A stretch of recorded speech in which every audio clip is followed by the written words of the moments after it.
Hey everybody, welcome to the show. Around the Nation right here, TYT Nation. Jeff Waldorf here with you. Hold on here. Okay, and we're good. So, we got a great show today on this Tuesday afternoon. We're going to talk about the Space Force.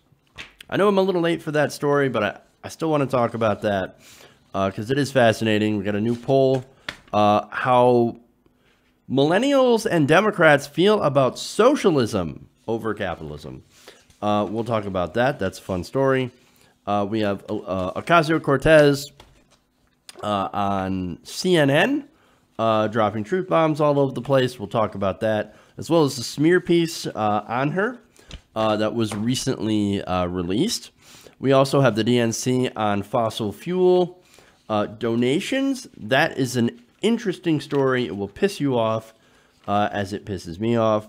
And then finally, we'll talk about teachers' pensions funding immigrant detention centers. So a lot of stuff on today's show that I want to talk to you guys about. So we'll get into it here in a few minutes. But first, if you haven't already, please give us a like and a share. That helps get the show out to everyone else. I know right now I'm competing with aggressive progressives, so that's a bit rough. It's definitely a bit rough on the viewership, so just gonna have to deal with it. But if you could share, that helps out a great deal. So thank you. Okay. Anyway, let's get into some of the stories here. Actually, you know what? Before I do that, I just want to I don't know if it's appropriate. Now, we'll save that till later. Okay, never mind. So let's get into the stories then. We'll talk about Space Force. Okay.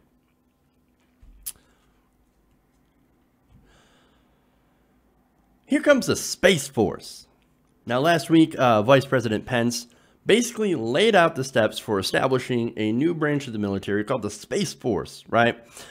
Which was, of course, totally not a random idea from the President of the United States that creates an entire branch of the military on a whim for pretty much no good reason. Of course, they would never do something like that. It's a totally serious idea from a totally serious president. So let me give you the details here. And I don't have the video, but according to CNN, Vice President Pence called Thursday, that's last week, for the establishment of a Space Force by the year 2020. That's not far away. Now, of course, that would take an act of Congress to be able to pass the authorization for a new military branch. So by 2020, I don't know if they can actually pull that off. Nonetheless, that's what they want to do. They also announced immediate steps by the Department of Defense and how it would take to, or what they would do to reform how the military approaches space. Because we need a Space Force, apparently. Pence said, our administration will soon take action to implement these recommendations with the objective of establishing the United States Department of the Space Force by 2020. Now, some of their argument, of course, is that, you don't understand, we need a Space Force to protect ourselves against China and Russia. Oh, that's fun. So we need our Space Force to defend against Russia, right? But what we're going to do, and this is something that's sort of related, we're going to block money that would have gone to securing our elections against Russia or China or even domestic hackers. We're not going to do that. But we're going to do the Space Force. Lovely. Fucking genius, man. Now, Pence continues. He says, today the Department of Defense will release a report outlining the first stages of our administration's plan to implement the president's guidance and turn his vision into reality. Did I mention that this was created on a whim? Like, I don't know. We do a lot of work in space. And, you know, then I thought maybe we should create a Space Force. Well, I wasn't really serious, but, you know, then I thought, great idea. This is what we're going off of when it comes to creating a Space Force. Yeah, okay. Wow. Now, he said that the report identifies concrete steps that our administration will take to lay the foundation for a new department of the Space Force. So here are the details. The report calls for a new creation of the new major unified combatant command called U.S. Space Command, which would be akin to the operational commands that oversee U.S. troops in the Middle East and the Indo-Pacific, right? Officials say that the new command will likely incorporate existing space-focused organizations, such as the Air Force's Space Command, which oversees some of 30,000 military and civilian personnel, and which is headquartered at Peterson Air Force Base in Colorado. So here's the thing about that. We already have different branches of the military that have space operations. Why do we need a redundant program? It makes no sense. No, we're going to take all these, and here's the trick that they're using. We're going to take all these different branches, we're going to stick them into one giant space force. Problem is that they're actually not going to, yes, if they consolidate that into one and then eliminate all the other departments, okay, maybe that makes a little bit more sense, but that's not what they're going to do. And I'll get to that in a minute. Now, the report also calls for a creation of a space operations force of career space experts who are trained, promoted, and retained as space warfighting professionals, which would include engineers, scientists, intelligence experts, operators, and strategists. So, now the Pentagon's report, and I mentioned earlier, right, how you're going to need an act of Congress to get this through. Well, apparently members of Congress are incredibly happy about this. In fact, you have Mike Rogers of Alabama and Democratic Representative Jim Cooper of Tennessee, who's the chairman and ranking member of the House Armed Services Subcommittee on Strategic Forces, together saying, "We are glad the Pentagon is finally taking these steps in enhancing our space strength." They said, "This report is a step in a multi-year process that we think will result in a safer, stronger America." So here's the funny thing about this, right? Now, these Republicans, and apparently this Democrat, bipartisan, right? There's always one. They support the Space Force, but these Republicans specifically don't support NASA. Why is that? Well, here's the thing. NASA does science. NASA talks about climate change. Oh, well, that would be the reason. Republicans don't believe in climate change. But what they do believe in is war. They love the idea of militarizing space further. Now, I understand, trying to defend our satellites against Chinese or Russian attack and things like that. I get that, right? So we already have existing branches within existing military branches, right? That deal with that stuff, that kind of thing. We don't need a brand new one. Okay. All this is this is more money for the donors. This is more money for defense contractors. And this is what bothers me here, right? We just recently passed a gigantic increase to the defense budget, Defense Department, right? To the tune of billions of dollars. Now, we spend over $700 billion on the military now. Instead of using that money for free college, for infrastructure, which right now it's falling apart, or healthcare, single payer, Medicare for all we did was just give more money to the military, which is bloated as it is. And now they're using it to develop a space force. One taxpayer watchdog group said the potential cost and duplication of a space force is a concern. This is Stephen Ellis, Executive Vice President of Taxpayers for Common Sense, says, quote, "If we create a whole new branch of the military, the Space Force Secretary would also have attendant staff and overhead, plus dozens of generals, officers, and staff. Except, here's the thing, we already have the Air Force Space Command, while the Navy and Army already have their own space-related operations." Now, of course, the argument here is, yeah, but they're going to get rid of those duplicative agencies. Well, Ellis comes in and he says, history indicates that isn't likely that the Pentagon will get rid of redundancies. So now we're going to have a Space Force, and then we're going to have all these other duplicative agencies within, right? Within the different branches of the military. So overall, we're just spending more to give more money to defense contractors. Ellis said in a statement, quote, "When Army Air Forces returned to the Air Force in 1947, it's not like other services quit their aviation components. And how would a space, and he asks, how would a Space Force work with NASA? Well, it probably wouldn't work with NASA. And when asked about the cost, Deputy Secretary of Defense Patrick Shanahan said that he did not know how much the proposed Space Force would actually cost, but said it could potentially run into the billions. We don't have that cost estimation yet. This is not I would assume it's billions of dollars. Now, here's the thing about this, right? I'm a nerd. I'm a dork. I love space exploration. This is not exploration. This isn't science. This is defense contractors using space to get rich. That's what this is about. This is about shoveling more money to the military. In fact, General Mattis, he was against this at first, right? And then as soon as Congress, bipartisan, Congress voted to increase the Defense Department budget and give more money to the military, now Mattis is like, oh, you know what? Good thing. I'm in favor of the Space Force now, because now we got more money to work with. Yay! That's what this is, right? Now look, basically this is defense contractors getting more and more and more money. And look, we should be working with other nations to better explore space and develop technologies in space that can be used to help people on Earth and continue scientific endeavors, not turn space into a battlefield. That's what I don't want. I actually want more of a Star Trek future. This is not that, okay?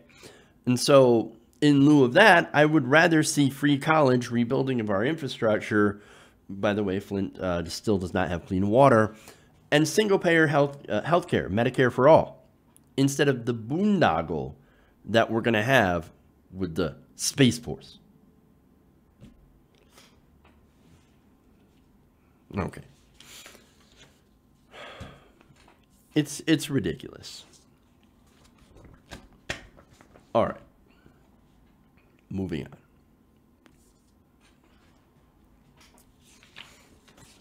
on. Okay. Now, there's a new poll out that's making both centrist and right-wing heads explode. Now, Gallup recently released a poll on Monday showing support for capitalism among millennials is now at a record low. So let me give you the numbers on that. Just 45% of millennials now view capitalism favorably. That is down from 68% when they last asked this question in 2010. So it has dropped in 8 years 23 points. I don't know if maybe that might have something to do with growing up in a recession caused by predatory capitalism. But anyway, now, what's more interesting, that since the numbers of people approving of capitalism is so far down, now you have a majority of millennials now having a favorable view of socialism compared to capitalism. In fact, according to the poll, 51% of millennials view socialism favorably. Now, that's just among millennials, one age group. When you look at all age groups that are included in Democratic voters, the results are actually more stark. According to the same poll, attitudes towards socialism among Democrats have not changed materially since 2010. Now, overall, the Democrats have actually had a more favorable view of socialism as a whole, which is 57%.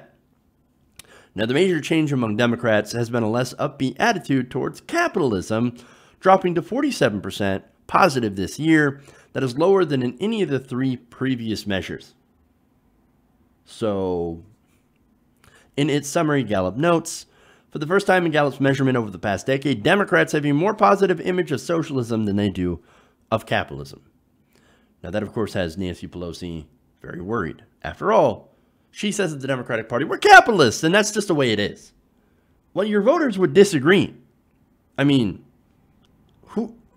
if a majority of your voters, Democratic voters, disagree with that statement and actually have a more negative view of capitalism than they do a positive view of socialism, then you got to ask, who the hell is Nancy Pelosi representing when she says, well, we're capitalists, that's the way it is?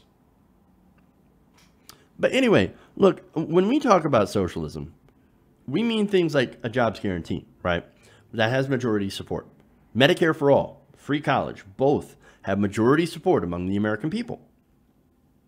That's actually not true socialism, right? Now, that actually means workers own the means of production. That's the actual definition of socialism.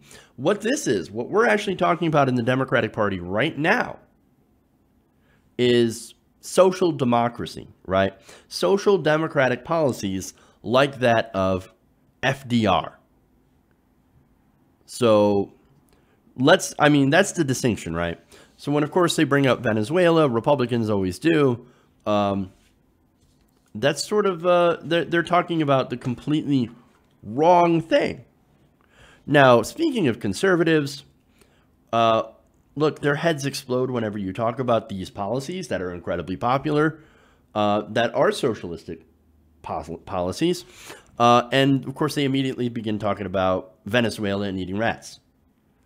As we have seen with Meghan McCain, when you bring up some of the policies that, again, are very popular and are being espoused by people like Alexandria Ocasio-Cortez, she absolutely flipped out. She's like, the average Venezuelan's lost 24 pounds because they're eating rats because of socialism. But it's not what we're talking about. And others, of course, fearmonger about tax rates. Same thing, especially when it comes to single payer.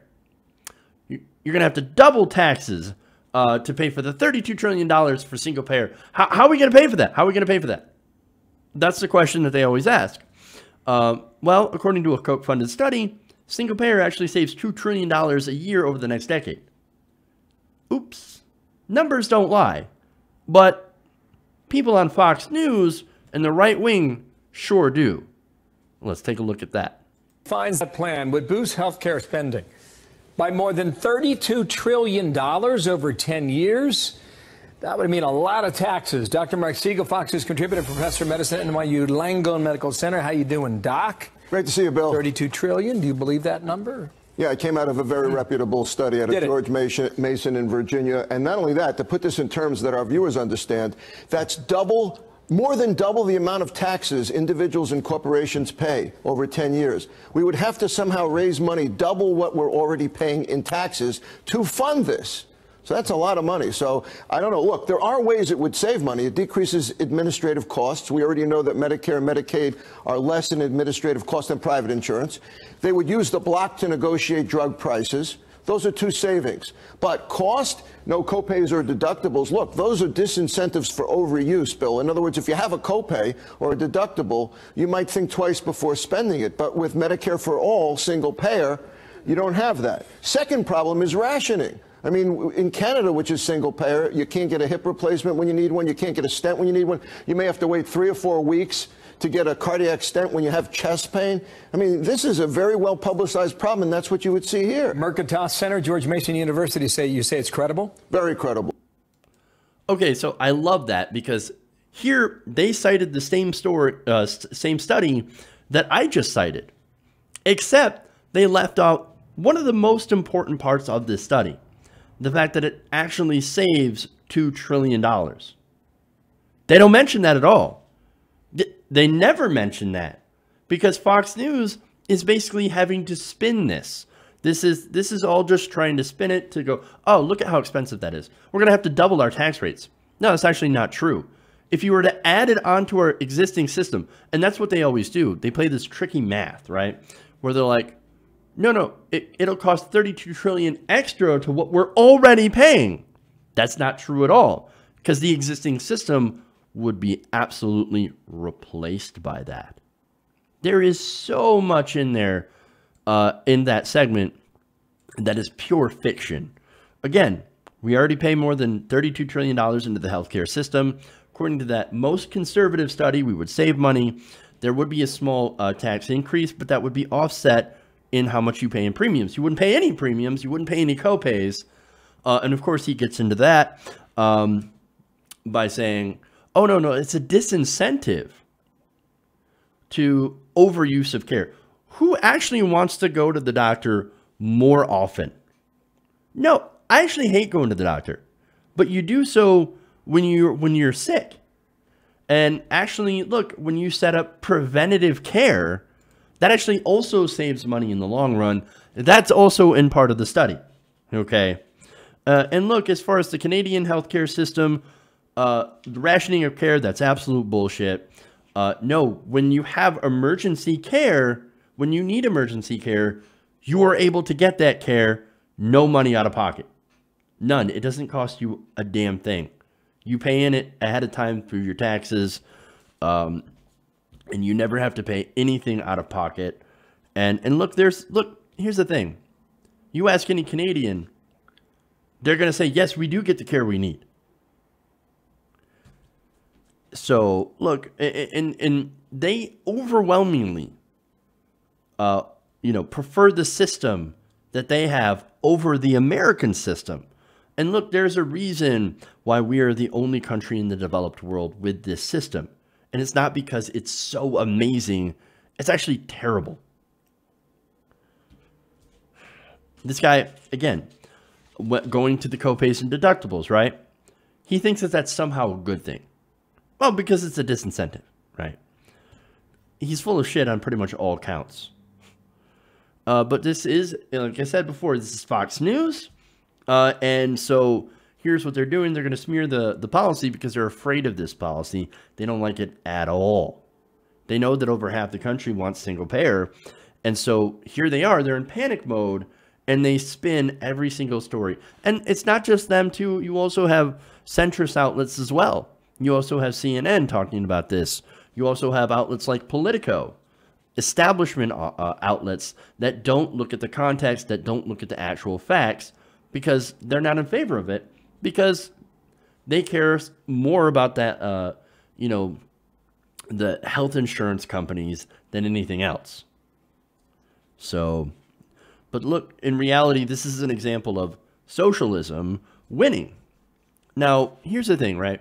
So they talk about how in Scandinavia, by the way, they have really, really super high taxes because they're socialist. And then they turn around in the same breath and say, well, they're not socialist. Well, they're actually right. They have an incredible mixed market system. They have socialism when it comes to public goods like education and healthcare. And they have a strong capitalist system with really good regulation. They have a mixed market system. That's actually what we used to have here in America until we ceded our public goods to private corporations. And we set up a system where those private corporations will now exploit citizens for profit. That's what this is. And we all know it. And so that's why people are frustrated. And that's why people are looking for a way to change that. And of course, the way to change that is to embrace a socialistic system when it comes to healthcare and education. That's what a good mixed market economy actually does. Now, let me go here to a quote here from Common Dreams that I think is very interesting. It's a very interesting take. While Gallup's latest survey was met with the typical and expected fear-mongering from right-wing defenders of capitalism, which is absolutely true. I just showed you that. And let me also mention centrist Democrats who are also fighting against this. Again, you go on Donut Twitter and you'll see in response to some of these policies, no, I don't like socialism. I'm not in favor of that. Really? Then what about Social Security? What about Medicare and all these different programs that are socialistic in nature? I'm going to ignore that. By the way, vote blue no matter who, right? They'll say the same thing in the same breath, but then when it comes to a progressive, ooh, I'm not going to be in favor of that person because they're backed by Bernie Sanders or Alexandria Ocasio-Cortez, etc. I thought you were supposed to support Democrats. Anyway, there's a lot of hypocrisy in that movement. But anyway, that take that I wanted to tell you is from progressives who looked at these numbers and what you would get from that. Now, progressives viewed the numbers as a good sign. Yeah. But also noted that there is still a tremendous amount of work ahead. The New Republic's Sarah Jones, for example, tweeted on Monday, "People seem excited about this poll. I just add that it also reveals a need for democratic socialists to educate voters. The decline in overall support for capitalism did not correlate to increased support for socialism overall." And that's a very, very good point. And that shows that when it comes to messaging, Democrats not only are terrible, but Republicans are actually really good at messaging. And it's because they don't spend their time coming up with new and good policies to help the American people. Their entire platform is basically, we're going to give tax cuts to rich people, we're going to deregulate corporations, and then we're going to come up with some BS social issues in order to attract voters. That's what this is. Look, we've let Republicans do decades of fear-mongering on anything related to socialism. Again, Venezuela. Before Venezuela, it was Greece, right? In which both of those countries, by the way, there were a lot of impacts from outside forces that led to a lot of this. And so, you know, and I'm afraid that there has been so much programming, right, from the right wing and using their right-wing narratives, and Democrats picking up, you know, politicians picking up that same narrative, that there's a lot of Democratic voters that have just internalized that right-wing narrative. And that's why you hear so many of them say, yeah, that's great, I would like that, but how do we pay for it? So that's why, look, we've got to fight to take that narrative back. And that's why I'm glad that people like Alexandria Ocasio-Cortez, Bernie Sanders, and some of the others, great progressive champions, are actually trying to change that narrative so we can get it back. And so we can actually finally enact actual good common sense policies that the rest of the world have been able to do. Okay.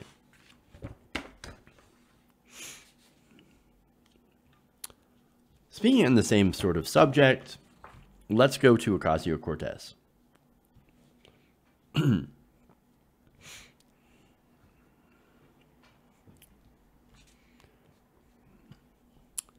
Now, when it comes to progressive policies like Medicare for all, free college, and the like, jobs guarantee, housing is a human right, you often run into people saying, okay, that's great, but how do you pay for it?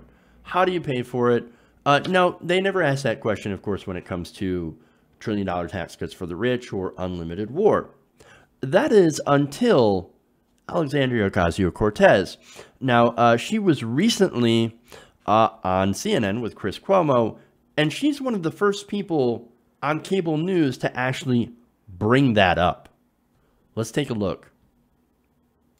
First of all, the thing that we need to realize is people talk about the sticker shock of Medicare for all. They do not talk about the sticker shock of the cost of our existing system. You know, in a Koch brothers funded study, if any study is going to try to be a little bit slanted, it would be one funded by the Koch brothers. It shows that Medicare for all is actually much cheaper than the current system that we pay right now. And let's not forget that the reason that the Supreme Court upheld the Affordable Care Act is because they ruled that each of these monthly payments that everyday Americans make is a tax. And so while it may not seem like we pay that tax on April 15th, we pay it every single month, or we do pay a tax season if we don't buy, these plans off of the exchange. So we're paying for this system. We Americans have the sticker shock of healthcare as it is. And what we're also not talking about is why aren't we incorporating the cost of all the funeral expenses of those who die because they can't afford access to healthcare? That is part of the cost of our system. Why don't we talk about the cost of reduced productivity because of people who need to go on disability, because of people who are not able to participate in our economy, because they're having issues like diabetes or they don't have access to the healthcare that they they need. I think at the end of the day, we see that this is not a pipe dream. Every other developed nation in the world does this. Why can't America? And that is the question that we need to ask. We have done these things before. We write unlimited blank checks for war. We just wrote a $2 trillion check for that tax cut, the GOP tax cut, and nobody asked those folks how are they going to pay for it. So my question is, why is it that our pockets are only empty when it comes to education and healthcare for our kids? Why are our pockets only empty when we talk about 100% renewable energy that is going to save this planet and allow our children to thrive? We only have empty pockets when it comes to the morally right things to do. But when it comes to tax cuts for billionaires and when it comes to unlimited war, we seem to be able to invent that money very easily. And to me, it belies a lack of moral priorities that people have right now, especially the Republican Party.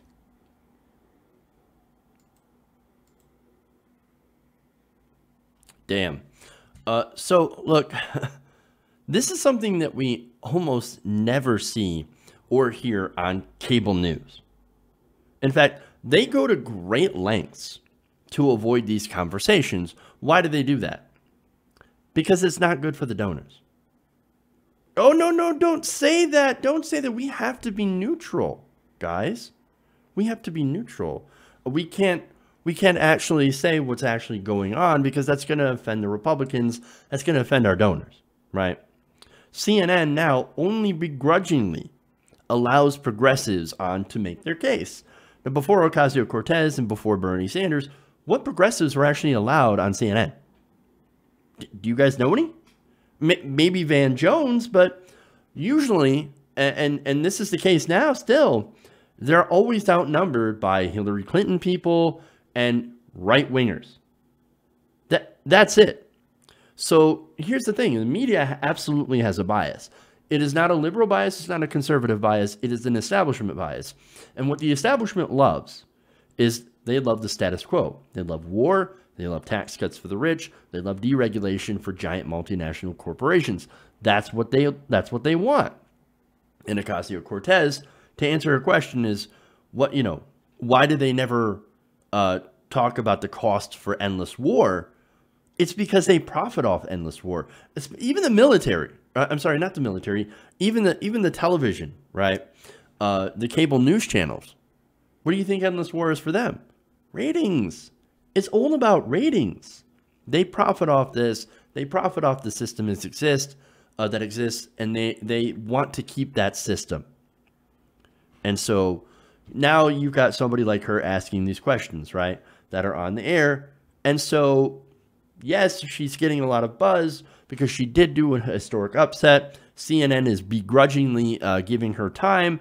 But at the same time, you'll have establishment pushing hit piece after hit piece on progressives, our ideas, and, of course, Ocasio-Cortez, which they, of course, before went after Bernie Sanders. Now they're going after Ocasio-Cortez. And let me give you a great example of that, an article that just recently came out from Michael Graham, writing for CBS News. You know what he just did? He just recently compared Ocasio-Cortez to Sarah Palin. I'm not kidding. Now, let me give you some excerpts from this garbage article. She says, or he writes, I should say, there's a lot to like about the bold, outspoken battler from the Bronx, who until just a few months ago was still tending bar. She's enthusiastic. She's attractive. She has a degree in economics from Boston University, and she's unapologetic in her self-described socialist views. Okay, well, here's the thing, right? Now, at first, you can tell he's trying to be a little bit complimentary before he gets into his criticism, but that ends up even dripping with condescension. Like, she was still tending bars. She was a bartender. What does she know about politics? And she's enthusiastic and she's attractive. Well, that's all that matters in politics. No, it's not. It only matters for some people. What matters far more are the policies. Now, he continues, and this is where he gets into his critique. Unfortunately, Ocasio-Cortez doesn't appear to have test-driven her campus socialism in the real world. Right, yeah, because in the real world, paying more for healthcare per capita than any other country on earth is somehow smart. As a result, he says, her media performances under even the most tepid of questioning have been less than productive. I'm sorry, is he watching the same thing that the rest of us are? Now, here's his examples. In the 6 short weeks since her upset primary win, Ocasio-Cortez says, quote, claimed unemployment is low because everyone has 2 jobs. Referred to Israel's occupation of Palestine and struggled to explain what that meant. Claimed the upper middle class doesn't exist anymore. Wrongly accused of her defeated Democratic opponent of plotting a third-party challenge against her. Now, wait a minute. What are those, what's false about that? Look, Israel is building illegal settlements on Palestinian land. That is what they're doing. The UN has said, okay, stop building those settlements. Stop doing that. Israel's like, yeah, we'll take that under advisement. That's basically their response. As far as the middle class, it has shrunk from decades of stagnant wages. And a lot of Americans have had to resort to taking second or even third jobs. You know, most of the newly created jobs under President Trump and President Obama have been low-paying service sector jobs. And yes, there has been some construction jobs, and there have been a lot of manufacturing jobs as well, but a lot of those don't pay as much as they used to as well. So, not only that, but what about Crowley? Crowley is on a third-party ticket. He's in the Working Families Party line, right? Because the Working Families Party endorsed him, and now they have endorsed Ocasio-Cortez, and they're like, get off our ballot line. He says, well, it's too hard. It's too hard. I'm not going to do it. It's going to actually take me doing some effort, and so I'm not going to do it. I'm not going to do it. Why? Why are you not going to do it? Unless you want to be maybe a spoiler. That sounds like what he's going to do. But here, there's more. He says, she also compared the cost of the GOP tax cuts, that's less than $2 trillion over the next 10 years, to the cost of her Medicare for All approach, estimated at around $32 trillion over a decade. Again, here we have a lack of context into that study that was done by the Koch brothers, the Mercatus Institute. That same study showed that we would save $2 trillion over that same 10-year period if we were to switch from our current system, which costs more than $32 trillion, and which is expected to cost even more over the next 10 years, we would save $2 trillion. No context. We're not talking about any of the facts of the article. What we're doing is that we're basically spinning it to say, oh, look at this progressive. She's so dumb. She's so dumb and she's naive and she's not living in the real world. Why didn't she go back to her campus? Because the socialism and all that stuff doesn't make any sense. She's not living in the real world. And then, to buttress his point, he goes to a moderate Democrat, right? And who says basically that she is not ready for prime time. Because she doesn't know how to play the game right. She doesn't know that you're supposed to bow down to the right wing, that you're supposed to bow down to the right wing's talking points, adopt them, and then when the American public is screaming for something like Medicare for All, over 60% of Americans want a Medicare for All system because right now we're drowning in medical debt, we're drowning in student loan debt. You're supposed to sit there and say, I'm sorry, what can I do? The Republicans have to win because they're ultimately right in the process. Look, there's so much in this article that, look, it is just absolute trash. Now, Graham sits there and spends at least another paragraph talking about what Fox News and the Republicans are going to say about her terrible media appearances. Oh, Fox News is trumpeting her as somebody who just doesn't know anything. Yeah, they can do that when they take you out of context. And that's absolutely what they do. They take you out of context. They leave out important information. Again, we've all seen the spin on that Medicare for All study. And of course, they try to do anything they can to make socialism seem very, very scary. And to make her seem like she's not a very smart person, which is absolutely ridiculous because she is smart and they're absolutely scared of her. And here's one more quotation here from the article.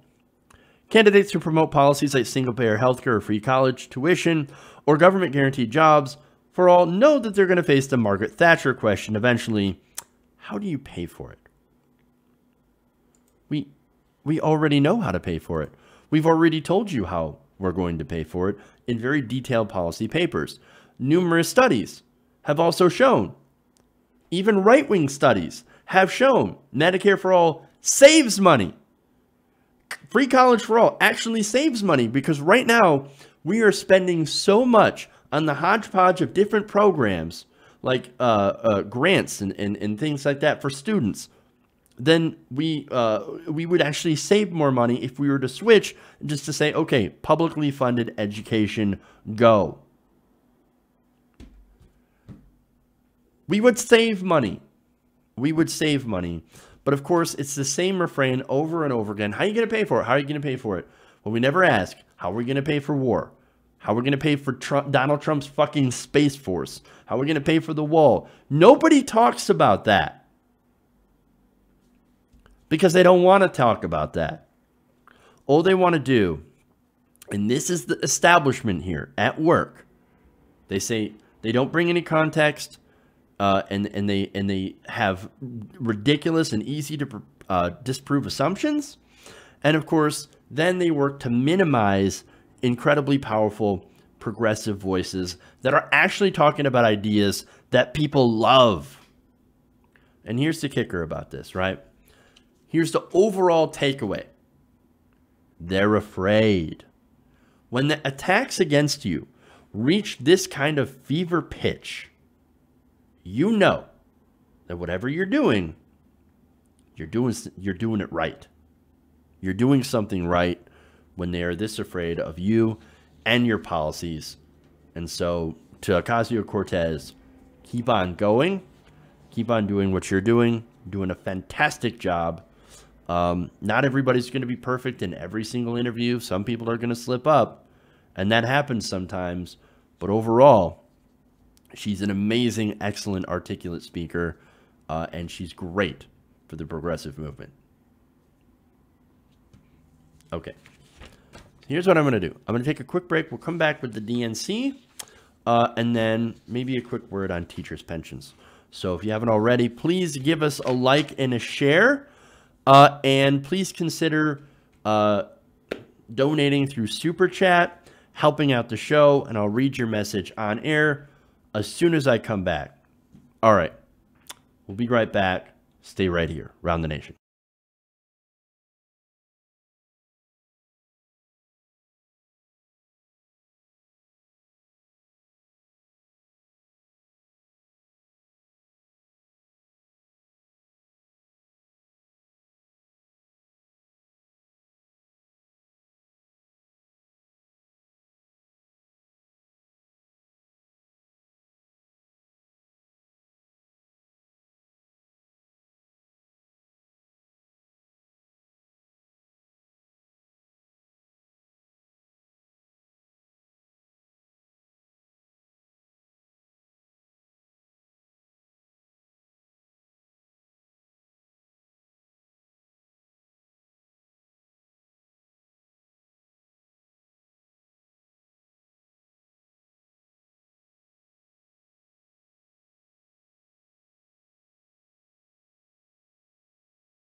Welcome back to the show, Around the Nation, right here at TYT Nation. Jeff Waldorf here with you.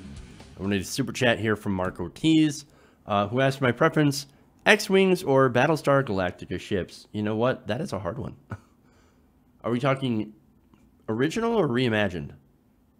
I don't know. The X-Wing's pretty impressive.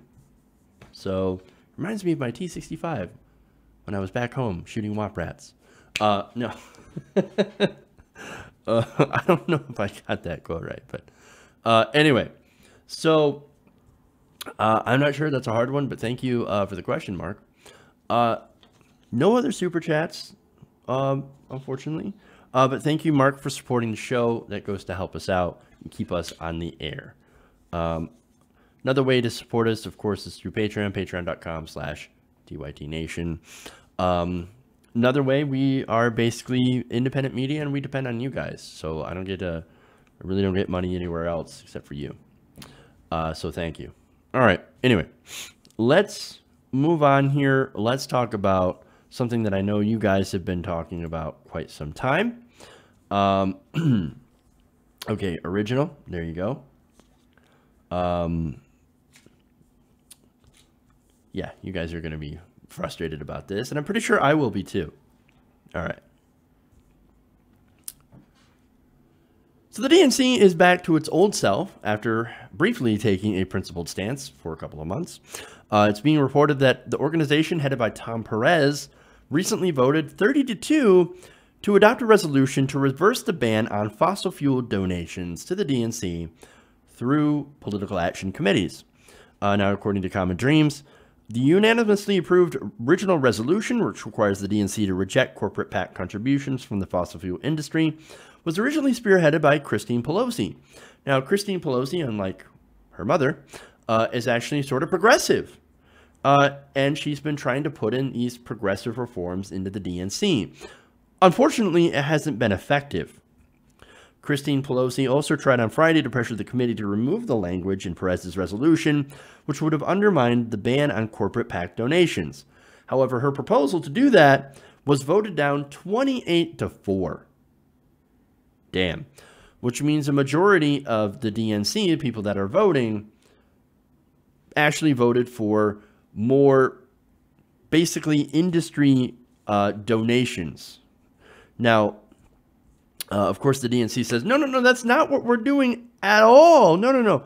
They said that this proposal is actually not a reversal, adding that any review of our current donations reflects the party's commitment to no longer taking donations from that industry.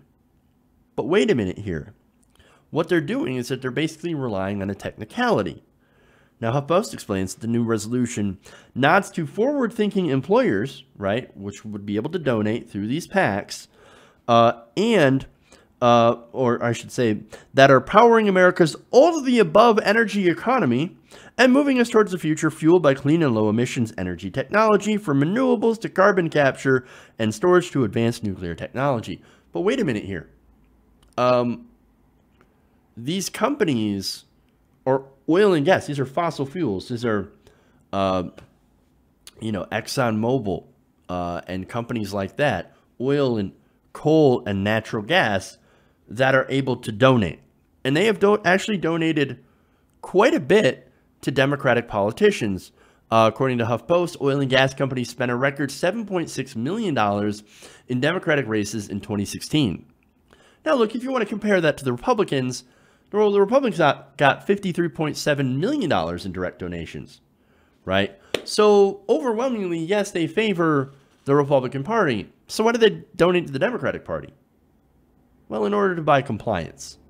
That's what this is about. Basically, they give that money to the Democrats, which is a mere fraction, a mere pittance. They throw a few dimes, their way, some scraps, for the Democrats to say, oh, no, yeah, climate change, can't do anything about it. Yeah, I mean, we want to do something about it, but then the Republicans, I mean, we can't be so forward-thinking on climate change issues, because then we're not going to get any of the money. And that's going to help us win elections so that we can do something about the climate, but not really. That's the problem here, okay? Look, here's the thing. To kind of illustrate that that's basically what's happening in the Democratic Party, Democrats have been remaining slow to mount a serious challenge to the industries most responsible for global warming. On the state level, Washington Governor Jay Inslee failed to pass the nation's first carbon tax, even as his party enjoys complete control over the deep blue state. They can't even get it done there. And that's just a carbon tax. New York Governor Andrew Cuomo has refused to swear off fossil fuel donations, of course, halt new frack gas infrastructure in the state, or support a widely hailed climate bill, despite an aggressive primary challenge from Cynthia Nixon and intense pressure from environmentalists. On the national level, most bills from Democrats who purport to be Congress's biggest climate hawks amount to half measures, either exempting major polluters such as the meat industry, directing carbon tax revenues that could be used to mitigate the effect of climate change to lowering taxes, or waiting until 2050 to end fossil fuel use. That is the Democratic Party right now. That is why they should not be taking donations from fossil fuel companies. But here's the DNC saying, nope. I mean, we did so for 2 months, and then we didn't like it, so we're going to go back to taking money from fossil fuel corporations. That's what we're going to do, from oil and gas. The Democratic Party right now is so incredibly weak and so bought off by big corporate interests. It's disgusting. Now, the DNC new resolution, and going back to their ridiculous defense, they're saying that it reaffirms its unwavering and unconditional commitment to the workers, unions, and forward-looking employers that power the American economy. See, look, we're just taking the donations from the workers and forward-thinking companies through the PAC. We're not actually taking direct donations from the industry itself. Oh, no. See, we've changed. We're the DNC, but we're the new and improved good DNC that only takes a little bit of money from corporations and PACs. No, they have not changed at all. They said we're going to do a principled stand that lasted 2 fucking months. 2 months. And here's the thing, the other thing. Pelosi, again, she hoped that the DNC would consider a second proposal to stop accepting contributions from over $200 from individuals who work from the fossil fuel industries. Now, the thinking is, okay, look, there are people that work in the fossil fuel industry that do care about climate change, but you got to have a job, right? You got to eat. So they maybe will support these progressive thinking people. So we should allow them to at least give money, but not too much money. Because if you allow too much money into the system, then you're going to buy influence. And that's what's happening right now. With unlimited donations or with large donations, you basically have employers, industry, buying influence in the DNC, right? Now, the thinking is, of course, that of course makes all the sense in the world. This is why I want money out of politics. I want corporate money out of politics. Not to mention union money, because again, one of their big excuses for this is, well, we're hurting like the unions. The unions want to give money to us. You know what? I want all money out of politics. If you're a conservative and you hate unions and you're worried about unions giving too much money to politicians, I hear you. I would also get rid of the union money. Get it all out. Get it all out. Get all the money out of politics, corporations, and unions. Gone. Out. That's the only way to fix this problem. We don't have time to wait anymore. We don't have time for the DNC to fuck around, to bullshit around, and take money from PACs. Fossil fuel PACs. I don't care if it's from the unions. And by the way, the unions, here you have the International Brotherhood of Electrical Workers, right? Now, they're a strong supporter of building oil pipelines, right? Now, get this. Just this year, they donated more than $305,000 to the DNC. Now, look, I'm a union guy, right? I'm a strong union supporter. I think we need more unions. We need strong unions. But that doesn't mean that they're right on every issue. On this issue, I absolutely disagree with the unions. I understand why they're doing it. Well, yeah, jobs, right? So what we not want to do is we want to make sure that there are jobs for our, people that are members of the union. building pipelines. But that's ultimately not good for the country. That's terrible for the environment. Look, maybe you should look beyond the interests of just your union and actually look at the damage that we're doing. Unions won't do a goddamn thing when the planet's on fire. And right now, we're getting there. Another record hot summer. You have people in Japan, 119 people died from heat waves. Right? Pakistan, 85 people died from heat-related, heat-related to climate change. Okay? And you have people in the United States as well suffering from these heat waves that are induced by climate change and by storms, also fueled and induced by climate change. There is a huge, huge problem. The DNC, the Democratic Party, they thought, you know, they say that, no, we stand for science. We stand for fighting against climate change. No, you don't. This is absolute proof that you don't give a damn about it when it comes between that and the money. Nothing can become can get in the way of us and our corporate PAC money. And of course, they want to excuse it by, well, we have to have the money to win elections. But when you win elections, you are now beholden to these same corporations, to these same interests, and that means you're not going to do a goddamn thing. As I just showed you the numbers. I just told you. No, we got to get the money out of politics, or else we're not going to make any sort of headway or any sort of issue. That's why it's so goddamn important to hammer on that issue, to talk about who's funding what, to follow the money, and to finally get rid of the money. We need publicly financed elections and a ban on corporate and union money in all of our politics. That is the only way we're going to fix this goddamn issue and actually maybe have a hope for a future for the entire planet. Am I clear? Okay. I think I am. I think I am. Okay. So, first, before we go, because that's all the time that I have today, we'll get to that teacher's pension story tomorrow. So that's also infuriating. But before I go, I want to read a super chat here from, hopefully I don't slaughter your name, Dajner, who's, what is it, Danish Kroners?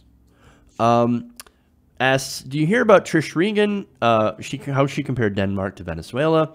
The Danish Minister of Finance has offered her a tour of the country, and several Danish journalists want to interview her, still only silence. So, well, that's because they don't actually care about facts. See, I don't know how familiar you are with American media. I'm assuming quite familiar with that, actually. They basically lie unabashedly. And then they tell people that, no, you can only trust us. We're the only news source that you can trust. All these other news sources are fake news. So Trish Regan, she knows that. She perpetuates that. And says, well, I'm not going to go and talk to somebody else from another country.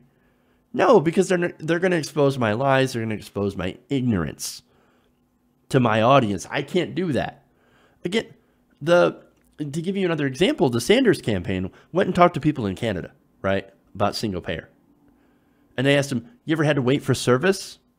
You know, did you have to wait to get your hip replaced? Did you have to wait for a stent? And they said, no. They also asked, are you happy with the care that you received? And they said, absolutely, yes. Yes. That's what.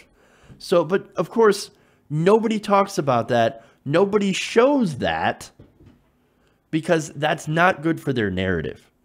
And so what American news media does, especially when it comes to, you know, other countries like Venezuela and Denmark, they don't give you any context. They don't talk about that. They'll cherry pick facts. And what they do, and they do it for, of course, as an effort to mislead their audience. And so that's what we have. But thank you for your question. And I do love how there are viewers from other places who can teach me things. So, because I don't know everything about the Danish system, but I do appreciate you asking that question. I might actually do that segment tomorrow. So let me see if I can find that, and maybe I'll talk about it tomorrow, because that will probably be an interesting segment. So thank you again to people who have used the super chat. That of course helps the show, helps keep me funded, helps keep me going. So anyway, thank you guys. Appreciate it. Mark Davis asked what I was going to tell. Oh, this is basically just going to mention how my reactions to the new World of Warcraft expansion. But maybe I'll do that in like a special, you know, patrons only thing if you guys care enough. So anyway, thanks guys. I appreciate it. Love you guys. And remember, change begins with you. We'll see you guys later. Have a good evening, an afternoon or morning, or wherever you're at. And we'll see you guys tomorrow. Thanks.